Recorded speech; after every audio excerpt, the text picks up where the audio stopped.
So anyway, James is a local historian. He hosts the Your History, Your Story, the podcast. He's been doing it with his wife, his lovely wife, Kelly, since October of 2020. He has deep family roots in Bloomfield. He's passionate about bringing history to life through compelling storytelling. And I'll turn it over to James.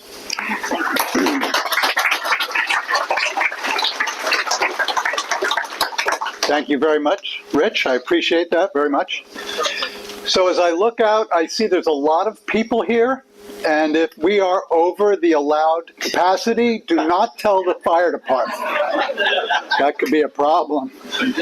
Anyway, it is an honor to be here at the Bloomfield Historical Society. It is an organization my Aunt Audrey Moore belonged to for quite a while, and I think I spoke here about 20 years ago. But as I'm about to give this talk, I start feeling very nervous because I've got a room full of historians and a room full of firemen and firefighters, I should say, and it's a little intimidating. So, if I make a mistake, please feel free not to say anything. No, all seriousness. Yeah, I live in West Caldwell, but I have deep roots here, as Rich said. All four of my grandparents lived here at one time, and great-grandparents, and my dad went to Bloomfield High School, class of 1937. January 37, he always used to say. Our father, too. You're kidding. We'll talk afterward. I love that. I love that. So, before we start to tell this story about the Bloomfield Fire Department, I want to say that our podcast does like telling stories, very compelling stories. So, as we were planning this whole thing, I said, wow, it's 142 years of history and an incredible story. So it's perfect for what we love to do. So what I want to start with is, let's think back to the 19th century before the Bloomfield Fire Department came into being. What do you think were some of, I'm going to open it up to the floor, what were some of the challenges of firefighting in the 19th century? Anybody? Getting there. Getting there, a big thing. Yeah, we're going to talk about that. Water access, right? You didn't have the water lines available.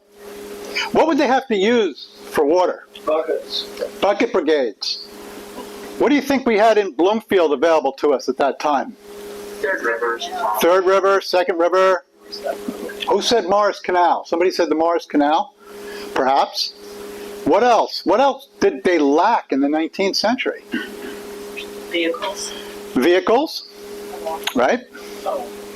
How about phones, communication? If somebody went into a burning home, did they know if they were okay, if they needed help?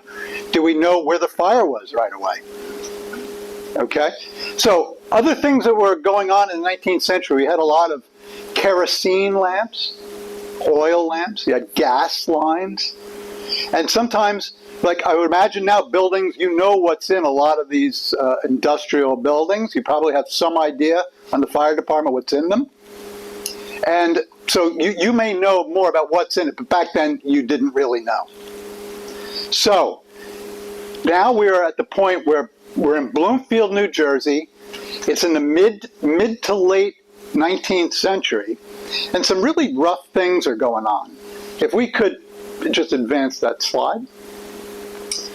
So there was a place, for an example, where Bloomfield, without a fire department, had a place called the Silver Spring Mill. It was a bamboo paper mill. Bamboo paper was like a coarse material they would use for boxes and things like that. And it was somewhere up where the inclined plane was, which would be roughly where, I guess, Foley Field would be right now in JFK Parkway. And this big place existed. Well, there was a fire there in 1870. One of your members, or one of the people on Facebook, posted an article recently. It was from 1870. And what happened was, it was an awesome building. It was huge. It was multi-storied. It had been there quite a while. And there was a fire. That fire quickly spread. And there were two boilers inside the building. One blew up, and it just blew the side of the mill out. The other one blew out, and it stuck. The shell of it stuck in the side of the Morris Canal. And by the time some people came out in the community to put out the fire, the mill was lost. But there were some other buildings next door that they would kind of protect a little bit. And it was okay in that respect, but the mill was gone. It was worth $100,000. That was the damage to the mill. How much do you think that would be in 2025 dollars? Any guesses? 5 million. Well, I thought it might be more, but it was about $2.4 million. 70% was covered by insurance. That's still a big loss back then. And it was, to my knowledge, rebuilt. So in Bloomfield, as time went on, there'd be a lot more fires, and there really weren't too many people to put the fires out.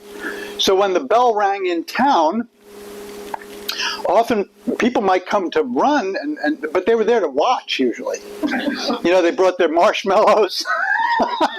It was bad. So everybody but the owner of the building, or maybe the insurance company that was insuring the building, or maybe the friends and family would be heartbroken at what was going on. But the rest of the people, it was kind of like in England back in the 16th century, where a good hanging was a lot of fun. You know, you go out and watch people get hanged.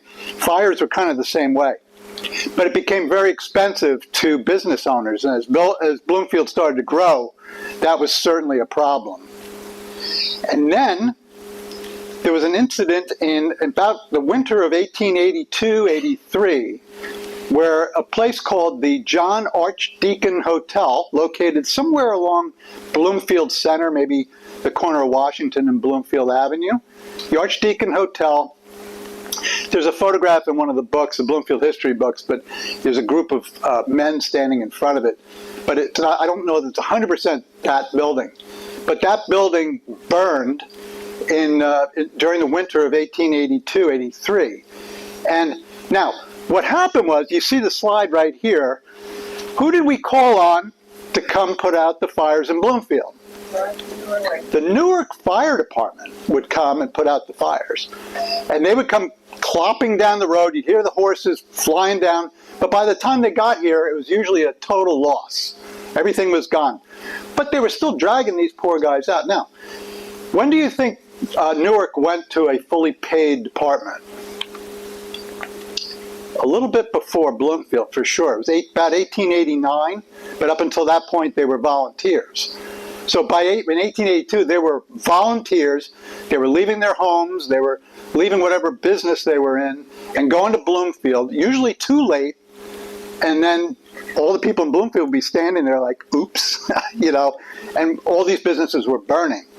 Until one day, a man named David E. Benedict, he was a chief in Newark of fire department. I checked him on Ancestry, I looked him up, and he definitely was a chief. And he finally got there, and the Archdeacon was just rubble. But his group had to come and put it out, what was left of it. And he was mad. He was just really, really annoyed. And he said, listen, Bloomfield, you have to get your act together. I'm not coming down here again unless you do something about raising funds to get a fire department right away. So they were like, well, I don't know what we're going to do about that. And he stood there and he said, well, I'm not coming back until you do something. So he left and he went on his way. Now, we talked about family ties a little bit. I'm going to advance to the next slide. And this gentleman here is Frederick B. Gardner. He was my great-grandfather. You can see his dates there. He was a volunteer Newark firefighter, hose company number 3, according to his obituary. And I think he may have known David E. Benedict, because when I looked up David Benedict in the census, he was a silver plater in Newark. That was the occupation of my great-grandfather. So there's a chance that he might have been one of those poor guys who had to come in here and put out fires. But David Benedict said, you got to do something. So what happened was, if we could move to the next slide. So what happened was, there was a group of concerned citizens who decided they were going to raise some funds and start to take this seriously, because the insurance rates were through the ceiling. And it was just too much of a loss. The town was trying to grow. People were losing businesses. So there they were. They got together. And on June 27th of 1883, the Essex Hook and Ladder Company was formed.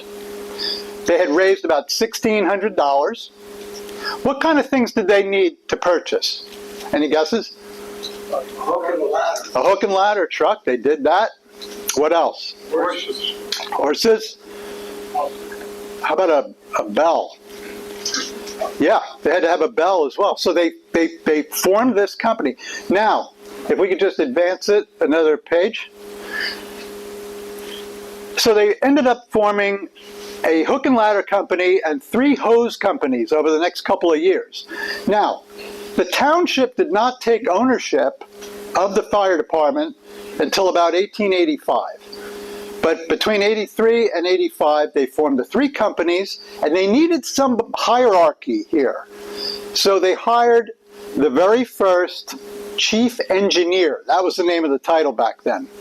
And his name was Andrew Marsh. I tried to look up to see what I could find on him. The only thing I know is he had a lot of different occupations, that he was a fire marshal at one time. And I found out he was born in 1845, which is the year Andrew Jackson, President Jackson, died. And that's why I think his name was Andrew Jackson Marsh.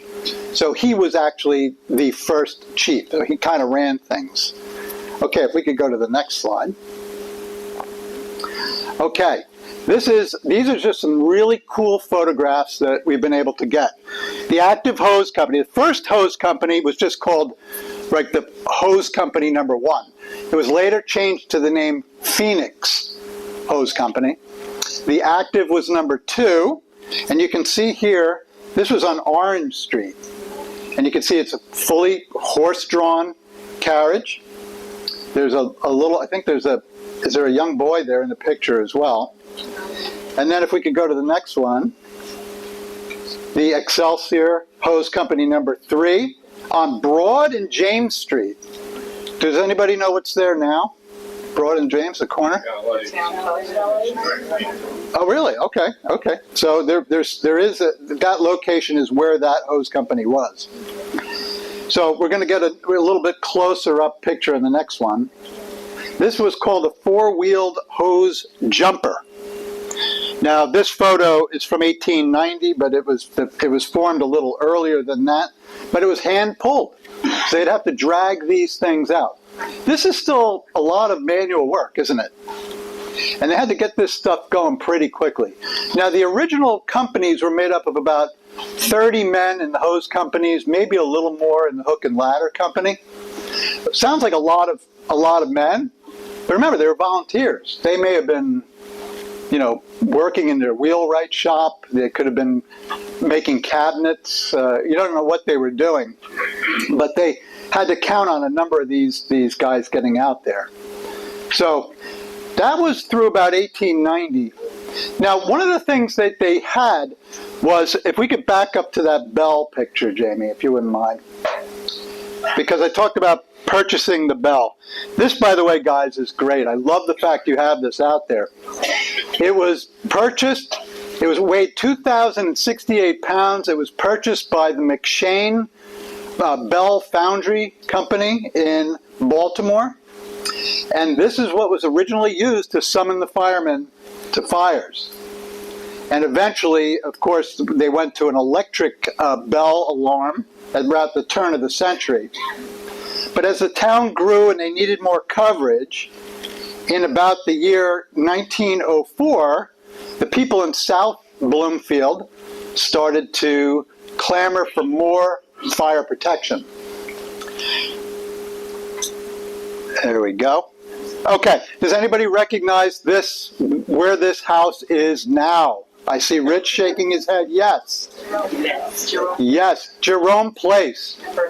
Well, coincidentally, when Kelly and I were not first married, but after we had just been married a little while, we moved to a house at 140 Jerome Place, and I kept walking by this building, and I looked at it, and I could see the outline of a garage door. that was like cemented in and fixed up. And I thought to myself, that looks like it was a garage at the corner of Berkeley and Jerome. It looked like almost like a garage type of a thing. That was the original place. It was moved, and then they replaced it with a couple-story structure. They had bathrooms and stuff upstairs, and that was that covered the people down in the south part of town. That was the Montgomery Hose Company number 4. So we've got 4 hose companies. So can we move to the next slide? In 1905, we moved the Phoenix Hose Company, number 1, in with the Essex Hook and Ladder. So now you had a headquarters on Bloomfield Avenue. This was approximately where the Royal Theater was, next, sort of close to it. Anybody remember the Royal Theater? Okay. This building, I've just been informed, is still there. And I'd like to, I don't know what it is now, but I'd like to go investigate and sort of picture myself standing in where this all happened. Bridal shop. Bridal shop. So I'm going to just mosey into the bridal shop and start asking about the fire department. Oh, I can rent a tuxedo. Okay, my wife is giving me water here. I guess I'm getting parched. Well, let me tell you about when they opened that building, because boy, did they do it up right. It was a big celebration. On the same day, and it was Decoration Day, which is another name for what holiday? Memorial Day. On Decoration Day, they had a parade, they had a banquet, and they had over 1,000 people come in and look at their equipment and tour the new firehouse, which had an upstairs and all this, that, and the other. And during the afternoon, they had an additional 3 fire alarms. So parade, banquet, open house, 3 fire alarms. So it was quite a big day at the new fire headquarters. This picture is from 1905. So if we can go to the next one.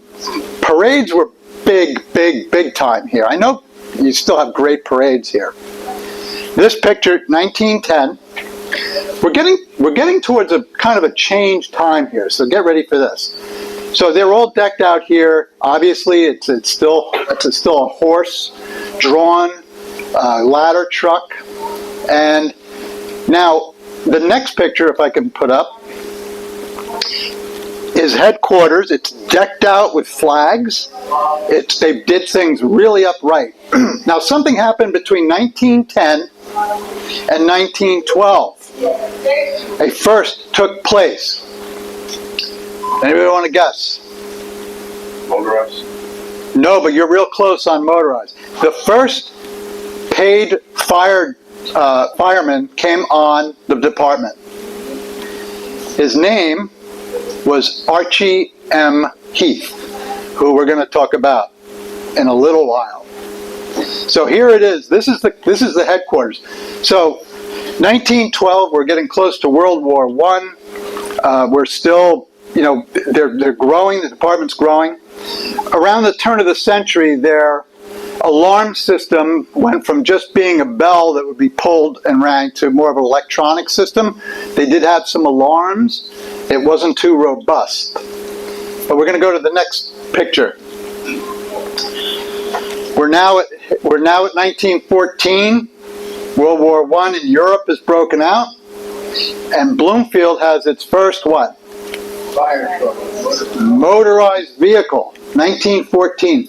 So what do you notice about this picture? First of all, the two gentlemen are on the left, Ed Vesterman, and on the right, Tom Hayes. And we have a descendant, I think, of Mr. Vesterman. Is that true? My grandfather. Your grandfather. So we have that's happening a lot now. I'm getting all kinds of messages from people on Facebook who are related to different firefighters, and it's so cool. I love it. And I'm not from Bloomfield, but I love it. So what do you notice about it? Do you see a crank? It's a crank. I don't know if anybody's ever heard of it, but those things could take your arm off. If that thing started up, bang, it would take your arm off. You had to be really careful, so you can see it there. But there's one other thing that maybe you don't notice. What do you notice about the wheels? Rubber tires. Who said that? Correct. solid rubber tires. So you can imagine, I mean, I complain about our Honda Fit that it doesn't take potholes too well. Thank you, Wes Caldwell. Oh, I didn't say that. But it bangs up the car. It's more the car's shocks, I guess. But anyway, back then, those hard rubber tires, they didn't really give a smooth ride, did they? And if you had them sitting in the garage, the rubber would get flat. So they had to jack them up to lift them off the floor while it wasn't in use, because it could create bad steering, and if you're in a hurry, you know, the fireman could fly off the back. By the way, can you only imagine on those horse-drawn fire wagons, when they were racing from Newark to Bloomfield, how many firemen may have fallen off the back? I had a boss years ago. His grandfather was a fireman on the Boston Fire Department during something called the Great Molasses Flood of 1919, if anybody's ever heard of that, when a giant molasses tank broke open. And his grandfather went to that fire, and it wasn't long after that he was thrown from the back of a fire truck and sustained serious injuries. He may even have died.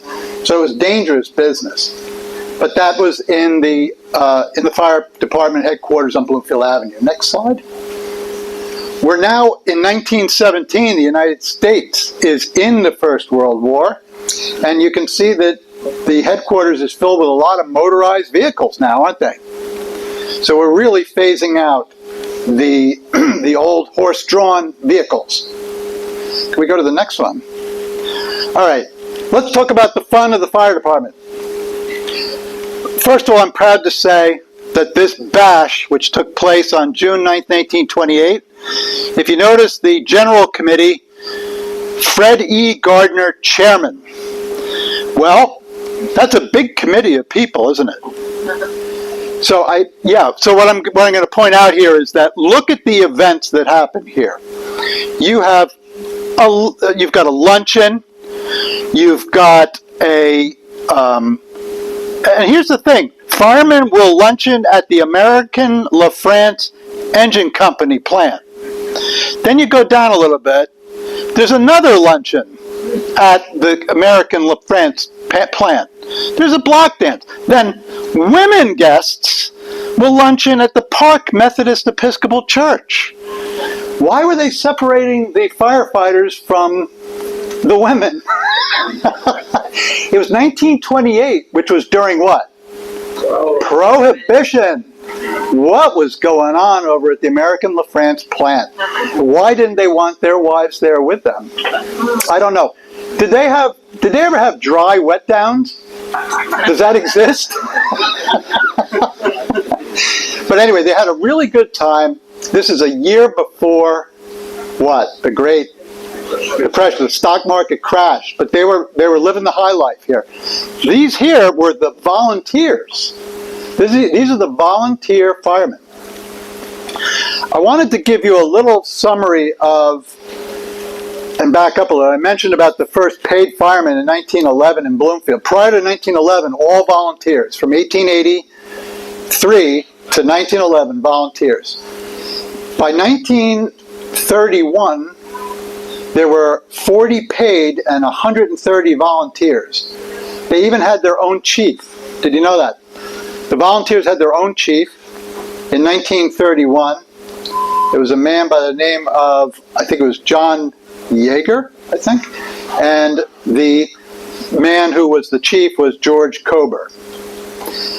Then in 1938, it went completely paid. It went to a completely paid department. So all those volunteers went away. They started something called an auxiliary program. So the auxiliary firefighters would be, presumably helping out where needed. And then something happened called World War II, right?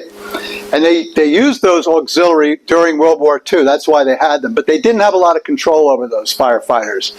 They weren't kind of like fully trained as much. They weren't probably not sworn. I don't know for a fact, but it wasn't working out. So they eventually did bring back some of those firefighters as volunteers. And today in 2025, if the figures haven't changed since I spoke with Chief Anesia, it's 78 career and between 10 and 15 volunteers. So not called auxiliary anymore. So if we could change the slide. So what's been really thrilling while I've been doing this project is that I've been sort of allowed to come to the fire department and on the corner of Franklin and Montgomery and sort of look at these old pictures, and I was trying to picture what it was like standing where my grandfather stood so long ago. And it was a very moving experience. And I found this plaque. And strangely enough, I got a message on Facebook from the grandson of, you can see under councilman, it says Alfred Cockfair is his name, chairman. He lives in Delaware, and he said, do you think I heard there was a bronze plaque that had my grandfather's name on it. Could you see if you could find that? Can you ask somebody about it? And I found it, and I sent him the picture. He was thrilled. He was thrilled to see his grandfather's name. So this is 1930. This is the brand new headquarters on Montgomery and Franklin. So if we could get the next picture. Okay, my grandfather is the 5th one from the left. He looks really short next to that big guy next to him. And this was probably another decoration day in front of the headquarters that we are familiar with today. If we can go to the next one. This is another one, 1931. You can see these are probably those, they're obviously motorized vehicle at the new headquarters. Okay, and if we could move it. Okay, who knows what this is besides what I wrote on it? Gamewell. Is there anybody on the department in the back of the room, or anybody who's retired from the department, who remembers when those were still in use? I see some nods. Yes. Okay. Why did we take them out of use? False alarms. False alarms. Correct. All right. So I mentioned they had a rudimentary electric alarm system back at the turn of the century. In 1932, they greatly expanded the system, and they included many more alarm boxes. And if we could, here's what it looks like from the outside. This is now you open the door. There's a lever that you pull down. A code would go to a dispatching place. And I believe back in 1932, they moved that across the street. And they would get a code, and then they would dispatch the department to that location. And then eventually the firefighters would have to reset the box in the next picture and close it back up again. They were not taken out of, they were put in 1932. They were not taken out of service in 2012, till 2012. And that was due, of course, to massive false alarms, because anything that came through there would most likely be false, because you have radios, you have cell phones, you have 911. By the way, who can guess what decade did 911 first, come into being? 1980s. We put it through AI, didn't we? It was 1970s. It was the 1970s, the first 911. By the way, I wanted to back up on one thing, is that when the Bloomfield Fire Department first came into being, one of the things they needed was a water line. And that water line, they went through the Orange Water Company, and they purchased about 10 miles of water line and 96 hydrants, which it took about 6 months to test. By 1911, you had 30 miles of line and 200 hydrants. And I don't know what it is now, but I'm sure it's a pretty big number. Okay, next one. These are just some cool photographs. This, I think, is in front of where we are now. Is that what you say, Rich? Yeah, I took a guess, 1950s. This was a parade. Very nice. I thought it was a cool shot. Now, this one here, you're going to like this one. I like the dog. When I was working with the two ladies, Caroline and Claire, at the museum, they found this with me, and we thought this was like a really cool shot. Actually, Claire, I think I was going to use another one. You said you should use this one, so I put it in. And lo and behold, I got a message from a gentleman. He's in his 80s. He lives up in Massachusetts. He's a Bloomfield High School grad. He lived here in his youth. And he sent me a story that he thought I would like. He was about 7 years old. It was in the 1940s. I remember having a young buddy pal who suggested one day we have to run away from home. So we put together some of our favorite candies, which was going to be our lunch. I guess I tied them in a piece of cloth and set off on what we thought would be our long journey away from home. Guess how far we got? We only made it as far as the Bloomfield Fire Station. We stopped there to pet their dog, a Dalmatian dog, I think, and a friendly fireman came out and asked us where we were going. When we told him we were running away from home, he asked us where we lived. We told him, and he called our parents to tell them he was keeping us at the fire station until they would come get us. Naturally, my mother was angry at first, but laughed when she learned we only made it to the fire station. What I do remember was how friendly the guys in the fire station were to us youngsters and would wave hello when we walked past that fire station. Funny how you remember those stories like that. Maybe it's because I'm so old now and looking back on past memories.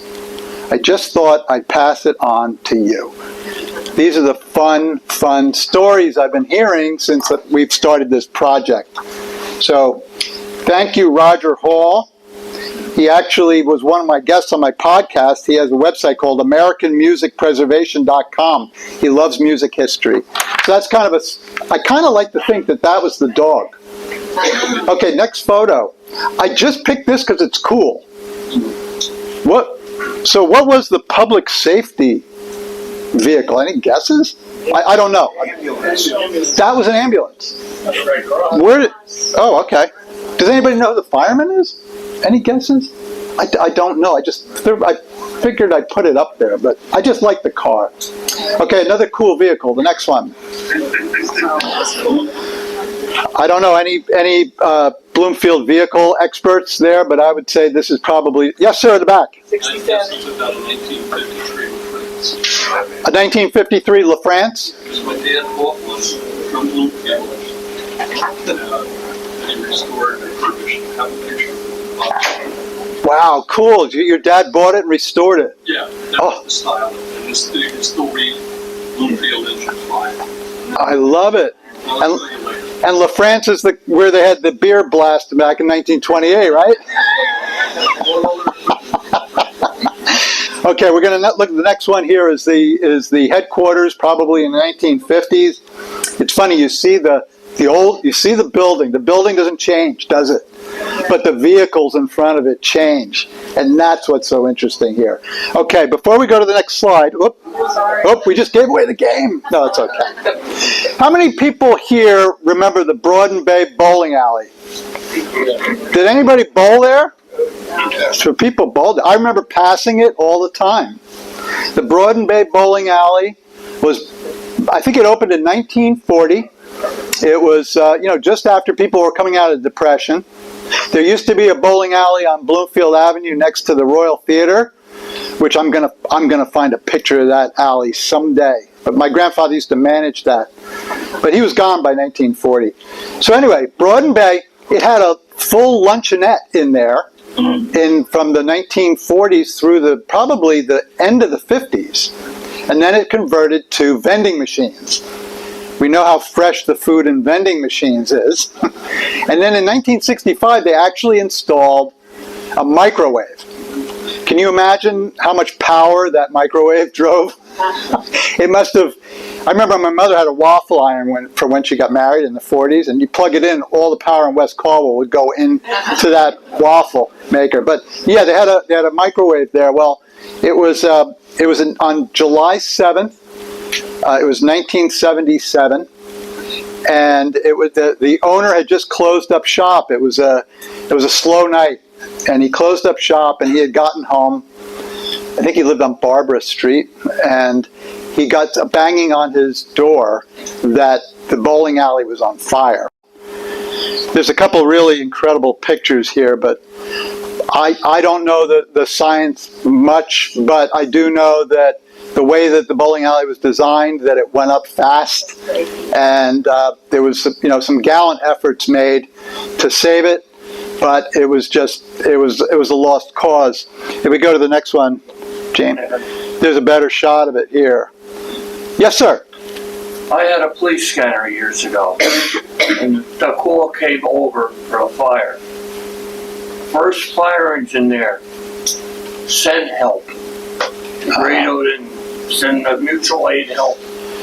And you heard that? So bad already. The first fire engine there. General alarm, really, really bad. It was, and it was a summer night. And I'll tell you that bowling alley, it was never rebuilt. It was never rebuilt. But there is, I don't know, Lou, I hope it's okay for me to share this story. But Lou, you were actually indirectly at the scene of the fire ground managing things, weren't you? Lou's Chief Venetia's mom was expecting him, and she was watching the Broaden Bay bowling alley. So he was supervising. Even then, he was supervising. Yeah. Okay, next slide.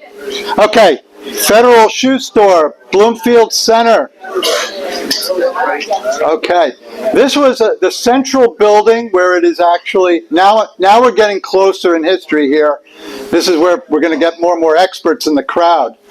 Federal Shoe Store, a building was called the Central Building. It was built in 1892, and the building was there for quite a while until this time when a fire broke out, and the Federal Shoe Store was on the bottom floor, and above it was the Beneficial Finance Company.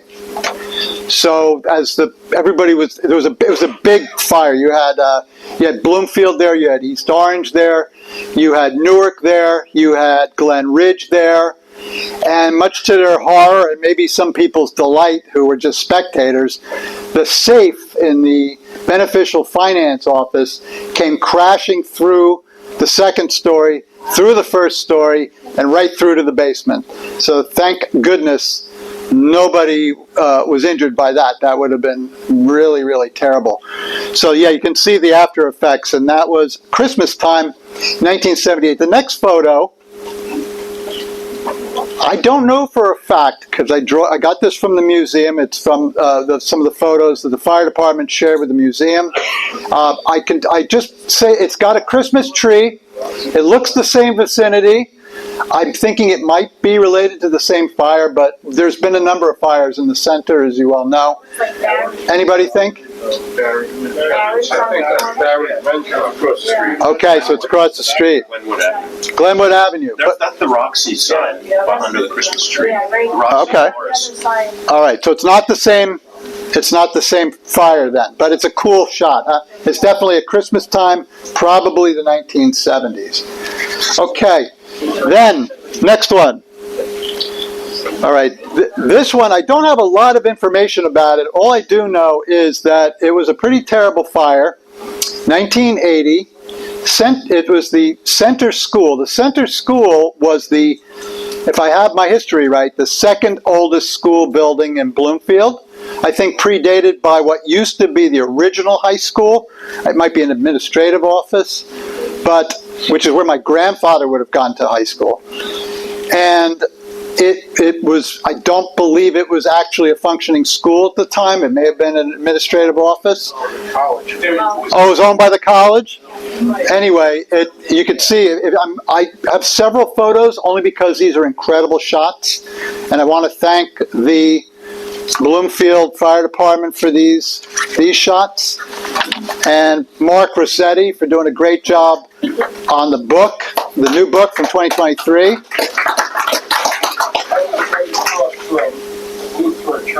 St. John's. Okay.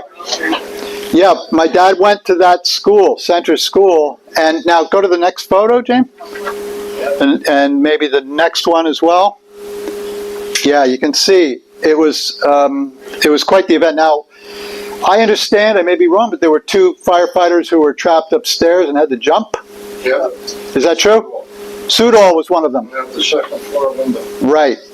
Yep. I was able to talk to Joe McCarthy, your former chief, and he had indicated there were a couple of firefighters who were trapped upstairs, but thankfully got out okay. Next photo, James. So I took a walk and a couple of weeks ago, and I saw this old sort of creepy tree kind of overlooking a parking lot behind it. Now I think Center School is probably a little to the right here, but I just thought what did that tree see over the years?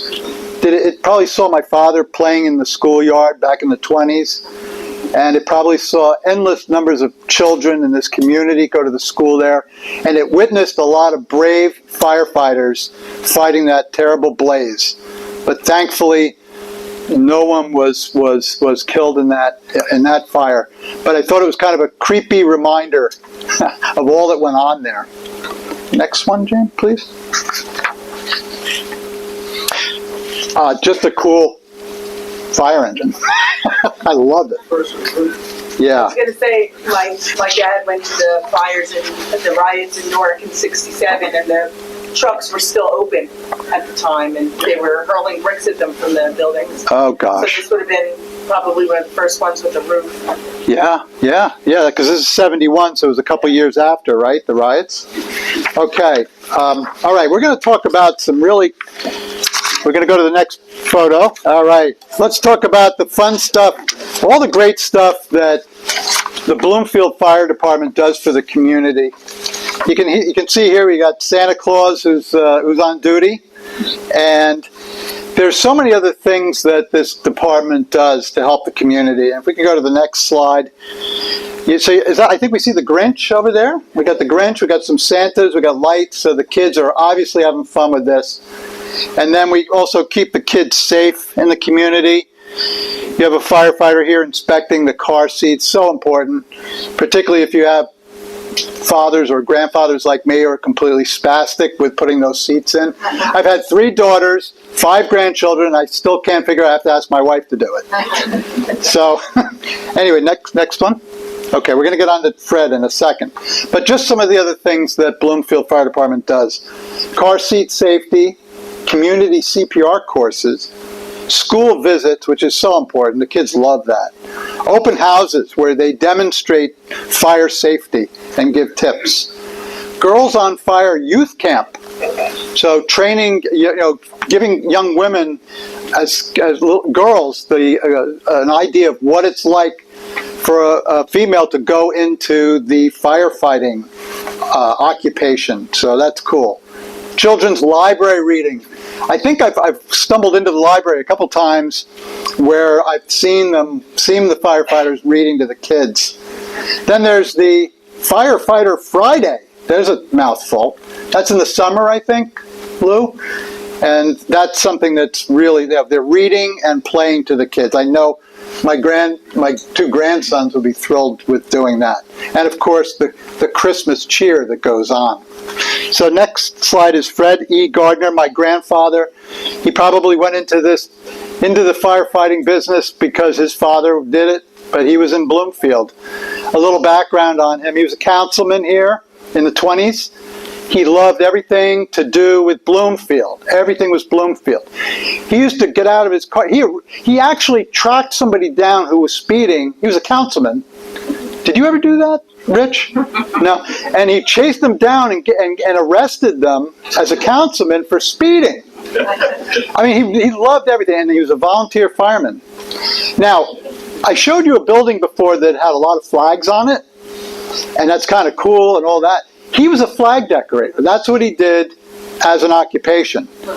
And he was so good at it, he used to jump from building to building. He was a master with a ladder. He could do anything on a ladder. As a matter of fact, he got the nickname the Human Fly. So I imagine that came in handy for the fire department, I think. And then, ironically, My grandfather was he was late coming down for his coffee, but my grandmother took the opportunity to wax the stairs in their house on Belleville Avenue. And the human fly, as he was coming down to get his coffee, he slipped. He was wearing Argyle socks, nice new pair, and he fell down the entire flight of stairs. And consequently, he was laid up for weeks with broken ribs. So his little reputation as a human fly was tarnished just a little bit. But he was very civic-minded. He had a lot of interest in the town. So this is where I started getting interested in the fire department and firefighting history, because of him, his history, and of course Felix the fireman, the Stone Fireman. So if we could just change, here we go. Okay, this is from the 2023 book that the fire department put out. First of all, I wanted to continue the legacy of firefighting. So being a resident of West Caldwell, I was 40 years old at the time, I decided to become a volunteer. So I signed up, I went to Fire Academy, and I was working full-time, but I was doing that, and I was loving it. And then it came time for my very first call, and I had the red Proby helmet on, and we got a report. It was Christmas Day. Kelly couldn't believe I had to go out on Christmas Day. I went out. Somebody's roast was on fire, I think, in their oven. And as we're pulling up, my heart's pounding out of my chest. It's my first time. And I had my pack on. I was in the engine. I popped the door open. I look out. There's a whole group of people, some of them I knew, standing out there. I thought, this is my chance, my legacy, the family legacy. I tripped over somebody's boot, and I fell out of the engine onto my face in front of about 25 people who were standing there. And I thought, I've just tarnished the legacy of the Gardner firefighters. Anyway, don't worry, West Caldwell's safe. I no longer am on the department, but I loved it. I had 5 years there. I met a lot of great guys. I had a really good time, and I'm glad I did it. And I can only imagine you guys doing that for years and what you run into. It's a great, great, noble occupation. Okay, so let's talk about Felix. And we'll make this move a little faster now. You can see on the left, you've got our Stone Fireman. He's on the corner of Montgomery and Franklin. And then the picture on the right is the one I want you to look at. That is Felix standing alongside of the Fireman's Insurance Company on the corner of Broad and Market Street in Newark. But do you know that's not the first location of that insurance company? I mean, it is the first location. It's not the first building at that location. In 1869, a fireman's insurance building was put in that location, and it had a wooden fireman. Anybody ever hear about the wooden fireman story? Oh, you're going to love it. So here's the wooden fireman there. It was there till 1909. They tore the building down to build a new one, and they put up a new fireman. So the wooden fireman gets thrown into a salvage yard. The salvage yard, the Butler Fire Department finds out about it. They want the fireman. So they sent two volunteers all the way down to Newark to pull the wooden fireman out of the junk heap. But Bloomfield wanted it too. So the legend is that a couple of Bloomfield firefighters lay in wait for the Butler firemen to come by with the wooden fireman, right? They come through, I guess, Bloomfield. They ambush the Butler guys, and they're fighting over the wooden guy, right? Back and forth, back and forth. And in the tussle, or the fracas, as the legend says, his left foot comes off. The Bloomfield firefighters scatter, and the Butler people bring him up there. So they get up to Butler. They say, we've got him. We're going to put him in a prominent place. But guess what? He's missing his left foot. So they had a woodmaker remake the foot. But what he did was he remade the right foot. So he had two right feet. And they said it's the only case where two rights make a wrong. Anyway, the new Fireman's Insurance Building. It is now in place, but it's not there long. From say 1909 until 1929, the people who were like to look out their window at a nice view had this big statue blocking it. So they wanted the firemen ripped off. So they took Felix, the current Felix, off the side of the fireman insurance company. They put it in a scrapyard. So if we could move this. They put it in a scrapyard, but good old Grandpa Frederick Gardner decides, always thinking about Bloomfield. He goes down there in 1931 and he buys Felix. I still don't know how his name came about, but bought Felix and brought him up to Bloomfield. Paid $25 for him in 1931. My grandmother must have had a canary because it was the Depression. Flag decorating was not a big thing to be doing in the Depression. There were probably arguing, according to my father, there were arguments that my grandmother wanted my grandfather to become a paid fireman. But he wanted to still do the firefighting and give his business a try. It wasn't working. But he paid $25. And Felix was brought into town. And this picture here was from a parade in 1933. It was for the 50th anniversary of the fire department. And I want to call your attention to the man on the left. His name was Frank Wisner. He was the only still active original fireman from the 1883 fire department. He actually, I did a little research on him. It said he was a tinsmith originally, and then he was a plumber after that. Now I found there was a business in Watsessing Center that was a tin and plumbing. So I imagine he probably worked there. But he was on the float here where Felix was making his appearance. Next slide. Okay, so let's talk about the story about the memorial that you see there today. So Rich Rockwell was giving a tour to Kelly and me, and we were going through all the rich history of the Morris Canal and all that. And then we were talking just about general history, and Kelly, because I'm always thinking, I'd love to do something to recognize the history of him. Kelly says to Rich, do you think we could do something to put a memorial there or something like that? And I was like horrified. I was like, oh no, she showed our hand right away here. We got to negotiate this, And then Rich says, you know what? That sounds interesting. Lou Venetia is very interested in preserving Bloomfield Fire Department history. Why don't we talk to him? So we worked a little project out, and our family, with the help of Lou and Rich and some others, we had this dedication for the memorial here.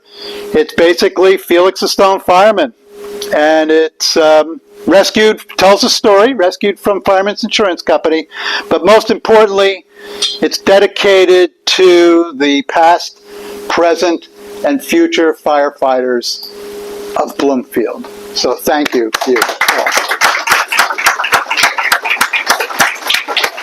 all. Okay, so that was really cool. We loved it. So on Memorial Day, it gets even cooler. Memorial Day, we were invited down, and in 2023, and the firefighters did a memorial service in front of Felix with the new memorial, and that was really delightful. My family came to that. The next slide. I have 4 of my grandchildren there, and one of them wasn't born yet. Right, Jamie? And so there's the family history right there. So then, before we go to the next slide, a few months later, we get a call from Lou, and he says, can you and Kelly come down here? I want to show you something. So we turn here. This beautiful, beautiful memorial patio. And I got to say, we were both moved to tears, because not only for the family legacy that it preserved, because my grandfather loved this town, he really did, and he loved the fire department, but it was just a beautiful memory and encouragement for firefighters of all eras and times. You know what I mean? So we got moved by that. But while we were looking at this, I looked over at the stone on the right. This is the stone we saw. And we were looking at it. And I said to Kelly, I said, there's something that I just noticed about this stone. A man named John Marshall. He died in 1955. And it occurred to me that my father used to talk about a friend of his, a boyhood friend, named John Jr. Marshall. And my mother, after my father passed away, my mother said, my father wasn't a crier, but she said he cried twice. One time was when my brother had pneumonia and almost died. And the second time was when his good childhood friend, Junior Marshall, died.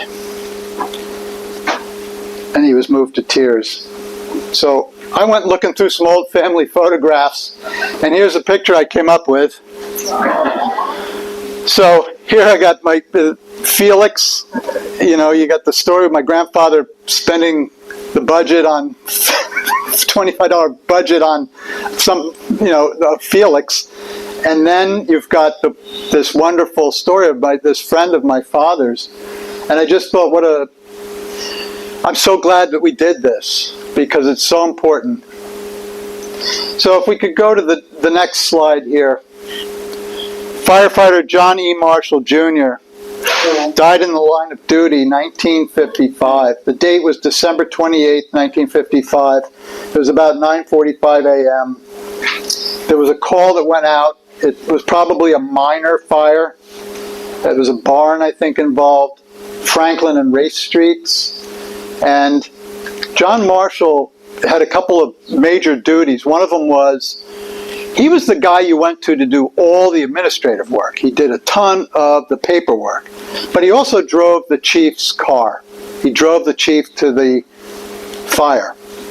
And on that day, that morning, as they were arriving at the fire, he had a massive heart attack, and he passed away that very same morning in the line of duty, leaving a widow and 2 small children.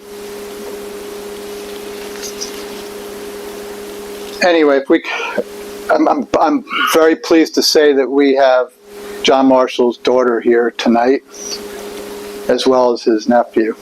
So we're gonna see them in a second. Let's go to the next slide here. Archie M. Heath. Sorry about the granularity here. I couldn't quite get a better picture, but I would like to eventually get one. Now, I mentioned about Archie Heath. He was the first paid fireman in 1911. He joined Bloomfield Fire Department as a member of the Phoenix Hose Company in 1895.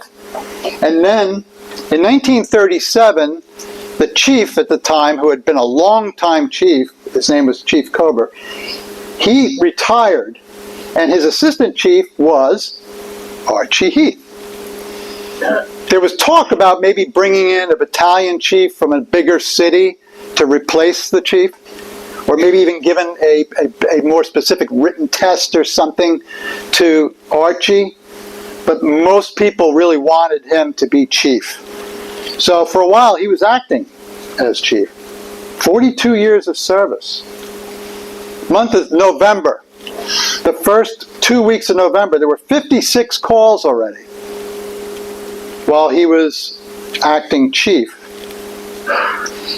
One article from a newspaper right before he passed away, he had put out a notice to have all broken toys that could be assembled or donated to come to the fire department so the firemen could rebuild the toys in time for Christmas for the needy. Now remember, these weren't plastic junk toys back then. 1937, they were probably a lot sturdier and wood, so the firemen fixed those. Anyway, it was up in the Brookdale section, Norwood and Broughton. There had been a call. I think it might even have been a false alarm or a minor fire. And sadly, while Archie was directing the apparatus to leave the scene, he was hit by a car and was broken up very badly, broken ribs, other bones, and he was taken to the hospital. But during that 4 days, the town and the fire department made him chief. So when he passed away, he was chief of the Bloomfield Fire Department. Thank you, Archie Heath. Next photograph. Oh, by the way, we also have two great granddaughters here of Archie's, and a great grandson-in-law as well. So next photo. Okay, George Connor Sr. went by the name of Buddy. He had almost 25 years of service. He lived on Montgomery Street, so he used to walk to the fire department at headquarters until he was transferred up to Brookdale section. A fire came in. It was October 20th, 1971. It was a house on Birch Street, working house fire, resident trapped. He was one of the first ones to the trapped individual. He was attempting to pull the individual out of the house while offering his air mask to that person. Sadly, the stress on his respiratory system and his heart, he actually passed away and died at Mountainside Hospital shortly afterward. He was 55 years old. He had 9 children, 6 of them still at home. Some, I think, as young as 6 years old. I spoke to his grandson, Steve Motzer. He's retired from the department. I think he was deputy chief. And he told me about his grandfather. Unfortunately, nobody was able to make it tonight from the family, but we are going to honor him, honor the family afterward. So, we're going to stop here for 1 second because we have something that we want to do. We're going to ask Chief Venetia if he could come up here. We have something for the family members.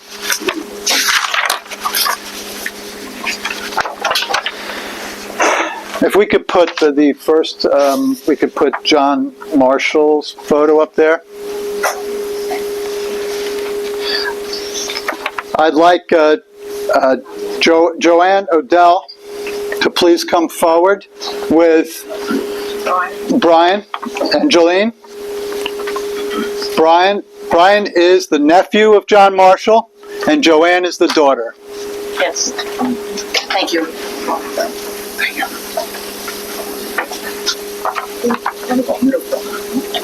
Thank you. We want to, from the Bloomfield Fire Department, offer a certificate of remembrance. This certificate is in honor of John Edward Marshall Jr., recognizing firefighter John Edward Marshall Jr. for 12 years of dedicated service to the Bloomfield Fire Department. He passed away on December 28, 1955, after suffering a heart attack while driving the fire chief to a working barn fire near Ray Street. His commitment and sacrifice in the line of duty will always be remembered. Thank you. Thank you.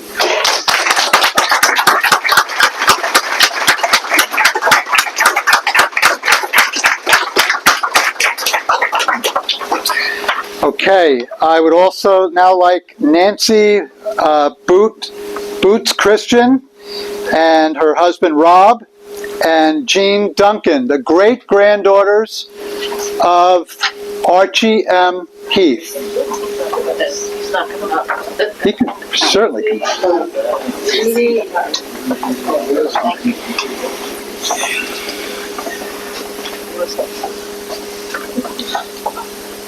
This certificate in honor of Archie M. Heath, recognizing Fire Chief Archie M. Heath, the first paid member of the Bloomfield Fire Department, for 42 years of dedicated service. Chief Heath passed away November 24th, 1937, 4 days after being struck by an automobile at Norwood and Broughton while directing the return of apparatus following a false alarm. His unwavering commitment and sacrifice will always be remembered.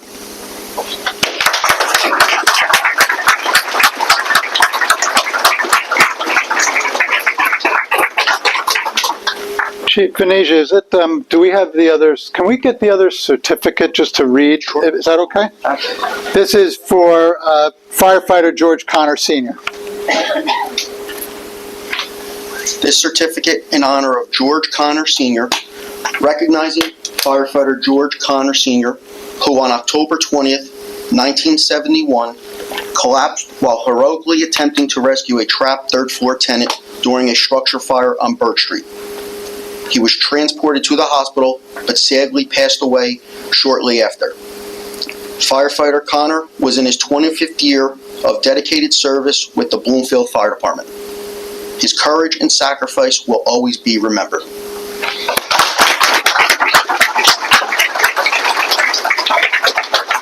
Thank you, Chief. Thank you. Okay, thank you to the families for coming tonight, and we will be getting this certificate to the family of firefighter Connor. Jamie, if we could just put the... Okay, so last week, my wife Kelly and I went down to visit a lady in Yardley, Pennsylvania.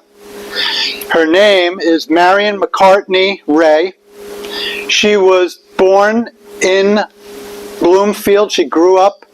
She's 102. She was born in 1923.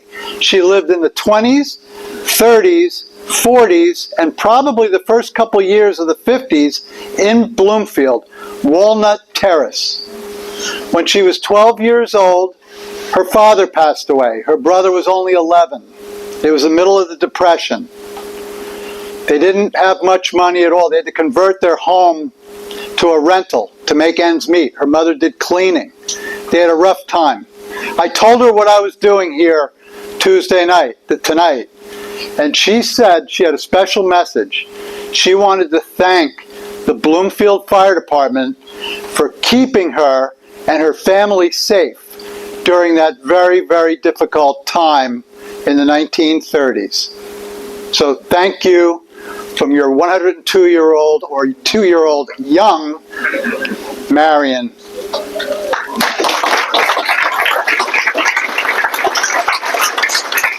There's our man Felix. We're here for Felix. And then I want to thank the fire department for your kindness that you have all shown to our family. Not everybody would go with this. Some people might say, I don't know, this guy's his grandfather was on 100 years ago. I mean, who cares? But this department, as well as Rich Rockwell, former Councilman Rockwell, just embrace this with us. We love what you do for this history. We love what this historical society... I love your Facebook page, by the way. I love it. I love following all the old pictures. It's a great organization. And the devotion to history and preserving the legacy of Bloomfield's bravest. Thank you. And I want to give credits to Bloomfield Fire Department. You've got them all here. All these folks donated photographs. There's piles of them at the museum. It's wonderful. And then also extra help that we've gotten from the folks here. And I really want to thank Caroline and Claire for enduring me at the museum with me looking for stuff and helping me scan things. And of course, Kim, you were really putting those certificates together. You've been wonderful. And I want to thank my daughter, Jamie, and my son-in-law, Sean, Ferrum Films. Sean is filming this right now. And Jamie's been my co-pilot. And I want to thank my wife, Kelly.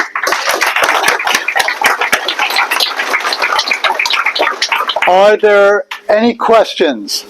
I'm almost afraid. Yes, sir. Where was the American La France factory? I was afraid you were going to ask that. I was going to look that up, Rich. It's still there. France Avenue, yeah. On La France Avenue, it's still there. Really? It's still there. It's a plastic manufacturing company. So that's where they made this fire apparatus. We have a couple more questions? Yes. Did the person that Buddy Connor was trying to save, did they survive? I understand they did not. They did not survive. I think it was an elderly gentleman, and it was on a either second or third story. I did hear, though, from Steve Motzer that when Steve joined the department, he met a man, I think he was a captain at the time, who was a child who lived in that house when that fire took place. Some of you may know more about it. Anybody else? I know it's getting late, it's getting warm in here, but one more? Any more? We have a maybe? Oh, Yeah. I remember Yes, sir. as a kid in the 50s, there was an accident with a fire engine that rolled over on, it was Bay Avenue, just past St. Valentine's, going down the street to make the turn where Essex Manor is. Oh, really? And it went over into the tree. I thought several firemen got killed or hurt. As a kid, I was only a Yeah, kid. no, I get it. But the next day, there was all kinds of people looking. Milling around. And the tree is still there, I think, and you can still see where the bark was ripped off the tree. Wow, that's incredible. That's incredible. That's interesting history, though. But okay, we're good? Going once, twice? Yes, ma'am. Just the Broad Bay bowling alley. Is that where the 7-Eleven is now? Yes, right? 7-Eleven. I never bowled there, but I used to pass it all the time. I wrote an article about that fire for the newsletter in 2012, and you can go in our archives. I interviewed the owner, who's quite elderly now, and if you want to read more about it, it's on our website. Yes, the Town Crier, by the way, wonderful publication. And I've used that along with the two wonderful history books, the one for the 100th and the one for the 140th. So they're cool to check out. Yes, sir? When you're talking about the Broad Bay fire, like I said, I heard it on the scanner. I went down. I was where the garden center is now. Mm-hmm. You could feel the heat from the fire all the way over there. And they were worried the gas station was going to go up. Oh, gosh. Because I had all the gas there. Yeah, that would have been crazy. They had the firemen were on the roof punching holes in, right? And all of a sudden the call went out, get off the roof. And they got off, and all of a sudden the roof just melted right down in. I'm not sure they had the full cause of that. There have been speculation, but I'm not sure. But anyway, thank you all. I've had a great time, and thank you to everybody. Oh, we have something here. About some memorabilia Uh-oh. on those credits your day before. Yep. My father's name was the second name on the list, Grant Miller. Grant Miller, thank you. This is an 1890 Chief's helmet. This was what they called a war baby. It was made during World War II, and it was made with the minimum amount of materials to save save material. That is so they belong to your They belonged to my father. father. Yep. I gave them to me. Here is his badge. You can tell how tarnished it is. He carried with him all the time. Wow. Yeah, Yeah, if anybody could like to look. It says Bloomfield Fire Department Historian Grant Miller. Wow. Custom made I love it. for him. These are fantastic. Yep. And this was his badge as the honorary deputy chief of the Newark Fire Department. I brought a picture of that 53 LaFrance. Great. Are you going to be able to show that to? Because I know there's some displays here of photographs. I'm sure the Historical Society would love you to take a look at. We'll. Okay. Here's the LaFrance. Wow. Look at that. It was 53. He bought it at public auction. And this was his speaking trumpet, which was when he was the International Fire Buff of the year 1984. Wow. Now hear this. Thank you so much for bringing that. That's fantastic. Well, I think that's it. If anybody wants to look at some of the photographs here, thank you all for coming and listening. Thank you. And I'm like, just, and then 3 o'clock in the morning, like, then he goes up on top of me.